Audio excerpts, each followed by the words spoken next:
સર્વે વૈષ્ણવોને મારા જય શ્રી કૃષ્ણ. બેઠક 8માં શ્રી બહુલાવનના બેઠકજી. શ્રી મહાપ્રભુજીના સમયમાં વ્રજના સુબાએ આ ગાયનું પૂજન કરવાની ગામ લોકોને મનાઈ કરી. ગામ લોકોએ સુબાને ખૂબ આજીજી કરતા તેણે જવાબ આપ્યો કે જો આ પથ્થરની ગાય સૌના દેખતા ઘાસ ખાય અને પાણી પીએ તો ખુશીથી તેનું પૂજન કરો, બાકી પથ્થરને પૂજવાથી શું વળે? આ જવાબથી ગામ લોકો મૂંઝાઈ ગયા. ત્યાં થોડા સમય પછી શ્રી મહાપ્રભુજી પધાર્યા.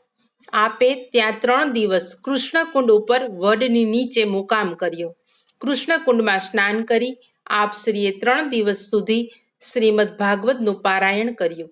આપશ્રીને પધારેલા જાણી ગામના બ્રાહ્મણો આપશ્રી પાસે આવ્યા અને વિનંતી કરી કે મહારાજ, અહીંના સુબા અમને બહુલા ગાયની પૂજા કરવા દેતા નથી.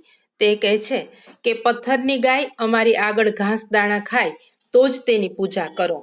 શ્રી મહાપ્રભુજીએ આ વાત સાંભળી અને સુબાને પોતાની પાસે બોલાવ્યો. આપશ્રીએ ઘાસ અને દાણા મંગાવ્યા અને યાજ્ઞા કરી કે મૂર્તિના પૂંછડા પાસે તે મૂકો.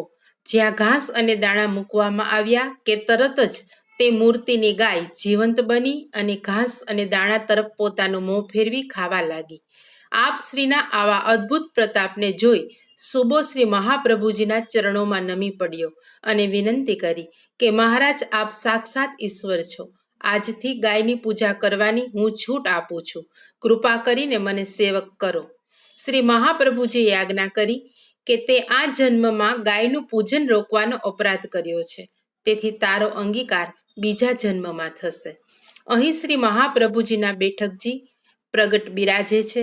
આપણે શ્રી મહાપ્રભુજીને દંડવત કરી વ્રજ યાત્રામાં આગળ વધીએ. શ્રી વલ્લભાધીશ કી જય.